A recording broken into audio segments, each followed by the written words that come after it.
On a tous déjà été frustrés par une partie de loup-garou. On a tous déjà passé une soirée tout seul, sans parler à personne, parce qu'on s'est fait éliminer au premier tour. C'est simple. Dans ce jeu, si tu parles trop, c'est suspect, t'es éliminé. Si tu parles pas assez, c'est suspect, t'es éliminé. Ce que je te propose aujourd'hui dans cette vidéo, c'est un jeu qui va servir d'alternative au loup-garou. Et je peux t'assurer qu'à la fin de cette vidéo, tu voudras plus jamais revenir au loup-garou classique. Ce jeu, selon moi, règle de nombreux problèmes que tu peux rencontrer lorsque tu joues au loup-garou. Mais t'inquiète pas, si t'aimes les grosses bêtes poilues et les petits villages maudits, on va rester dans le même thème. Le jeu que je te propose, c'est le loup-garou pour une nuit. Pour bien comprendre comment le loup-garou pour une nuit surpasse totalement son prédécesseur, je vais d'abord t'expliquer comment est-ce qu'on joue à cette nouvelle version du jeu. Ensuite, je ferai une liste des points négatifs du loup-garou classique qui, selon moi, sont corrigés dans le loup-garou pour une nuit. Et je peux t'assurer qu'à la fin, t'auras plus envie de toucher à ta vieille boîte de loup-garou. C'est parti! La première particularité du loup-garou pour une nuit, c'est le fait qu'on n'ait plus besoin de maître du jeu. Tout est pris en charge par une application hyper bien faite qui dit qui doit faire quoi et quand. En plus, en petit bonus, tu pourras choisir le fond sonore que tu veux mettre pendant la partie afin de mettre une super ambiance à table.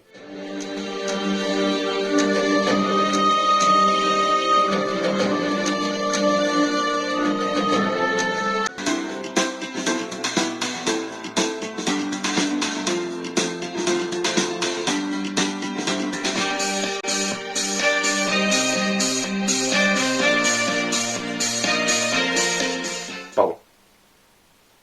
Mais en même temps, après 150 parties, on commence à les connaître. Comme dans la version classique, chaque joueur va recevoir un rôle caché qui va lui indiquer dans quel camp il se trouve. Est-ce qu'il va faire partie des gentils villageois ou des méchants loups-garous? Après avoir choisi les différents rôles avec lesquels on veut jouer pendant la partie, on donne un rôle face cachée à chaque joueur, et en plus, on met 3 rôles face cachés au centre de la table. Ainsi, pour une partie à 6 joueurs, on aura 9 rôles au total. Une fois que tout le monde autour de la table a pris connaissance de son rôle, on peut lancer la partie. L'application nous dit de fermer les yeux. Tout le monde, fermez les yeux. Et c'est le début de la première et unique nuit. En effet, comme son nom l'indique, le loup-garou pour une nuit se joue en une seule nuit. L'application appelle alors un à un les différents personnages, en commençant par les loups-garous. Tous les loups-garous se réveillent et prennent connaissance de leur partenaire. Mais attention, pas de meurtre nocturne dans le loup-garou pour une nuit. Il n'y aura pas d'éliminés avant la fin du jeu. Après les loups-garous, l'appli appelle un à un tous les différents personnages et chacun fait une action à son tour pendant la nuit. Par exemple, la voyante peut regarder 2 cartes parmi les 3 au centre de la table ou alors regarder la carte d'un autre joueur. Le voleur, lui, peut prendre connaissance d'une carte et l'échanger avec la sienne. La noiseuse, elle, peut intervertir les cartes de 2 autres joueurs. Etc., etc. Enfin, après que chacun se soit réveillé et ait fait leur action pendant la nuit, le village se réveille, c'est l'heure du conseil. Les joueurs vont avoir 5 minutes pour discuter entre eux afin de savoir ce qui s'est passé pendant la nuit et ainsi démasquer les loups-garous cachés. La phase de discussion est le moment le plus important de ce jeu. C'est celui dans lequel chacun va s'exprimer comme il veut sur ce qu'il s'est passé pendant la nuit et ainsi mentir ou pas sur son rôle.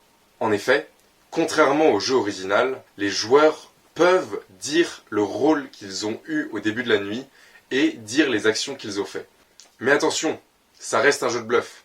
Donc tout le monde peut mentir. Et les loups-garous surtout vont chercher à se faire passer pour des villageois en mentant sur ce qu'ils ont fait pendant la nuit.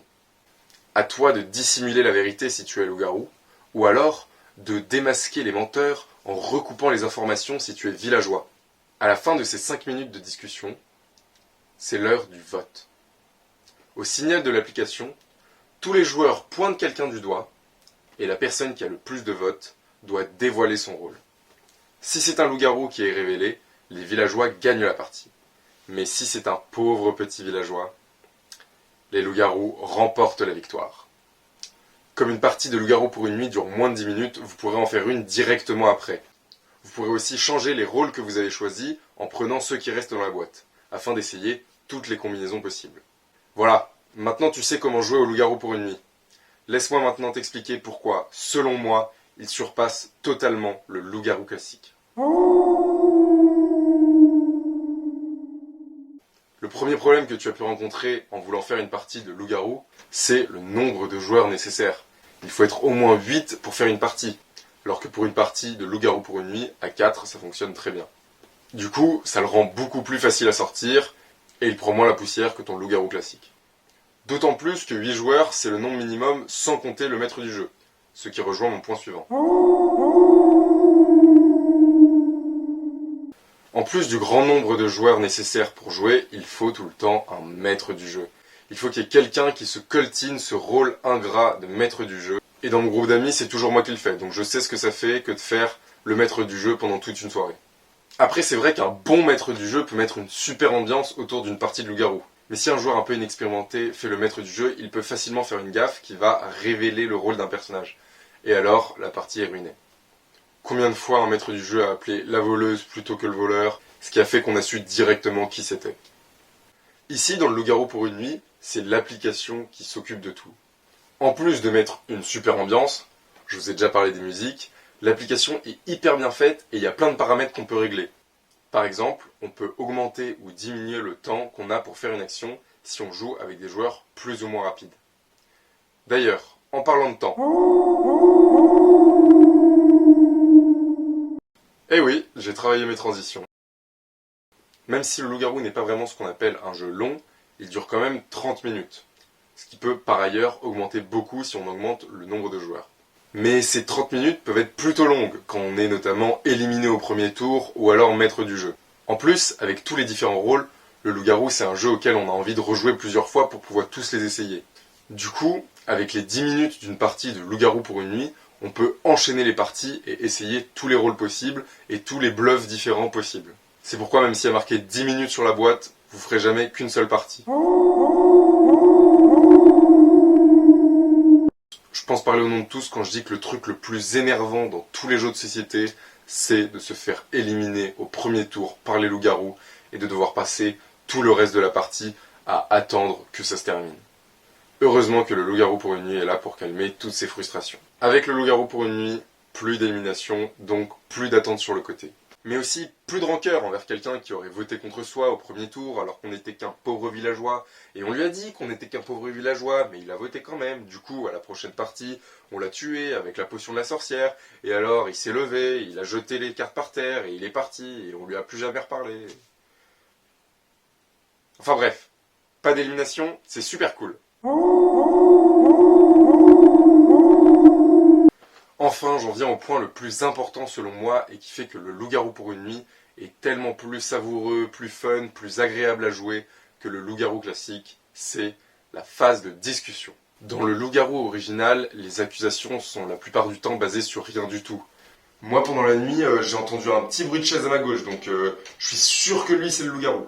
Ah ouais, et ben moi, j'ai entendu tousser là-bas pendant la nuit, donc je suis sûr que lui là-bas, c'est un loup-garou. Ouais, peut-être, mais lui là-bas, il a respiré pendant la nuit. Donc ça, c'est encore plus suspect. Lui, c'est sûr, c'est un loup-garou.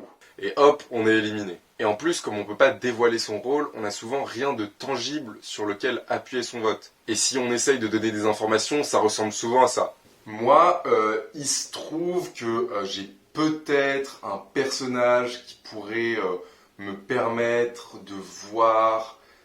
peut-être les cartes des autres, peut-être que j'ai connaissance de certaines cartes. Oui, bon bah t'es la voyante quoi. Non, pas du tout. C'est pas vrai. Bon bref, c'est cramé. Le fait que dans le loup-garou pour une nuit, on puisse dire librement ce qu'on a fait pendant la nuit, le rôle qu'on a eu, tout ça rend le jeu beaucoup plus vivant et beaucoup plus entraînant.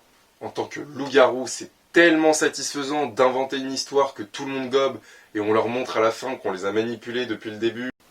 Meilleure sensation sur Terre. Et même en tant que villageois, le jeu est intéressant, contrairement au loup-garou original, on va pas se mentir. Parce que si vous savez la carte que vous avez vue au début de la nuit, avec tout ce qui s'est passé pendant la nuit, vous savez pas celle que vous avez eue au moment où vous êtes réveillé. Et c'est celle-là qui compte pour la victoire. Du coup, il faut bien écouter tout ce que disent les gens pour essayer de trouver le rôle qu'on a et peut-être changer son histoire alors en conséquence.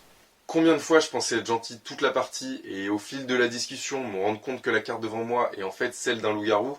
Là, je dois changer toute mon histoire pour essayer d'embrouiller tout le monde et me trouver un alibi. Situation pas facile, mais petit à petit, tu vas voir, tu vas réussir à t'en sortir. C'est vrai qu'au début, vous allez avoir un peu de mal à retenir tous les rôles et à vous trouver un alibi en bon moment. Mais, après seulement 3 parties, ce qui est plutôt rapide vu la durée des parties, vous maîtriserez tous les personnages et vous pourrez alors y aller à fond et raconter tout ce que vous voulez au moment où vous le voulez.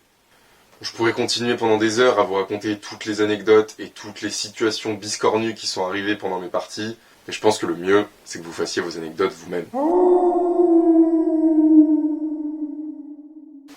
je crois que vous avez compris que je suis absolument fan de ce jeu, j'en ai fait des centaines de parties, avec des groupes tout à fait différents, ce qui a rendu les parties aussi tout à fait différentes. On est toujours poussé à trouver une nouvelle stratégie, un nouveau bluff, une nouvelle manière de gagner, et ce qui fait que ce jeu est absolument génial.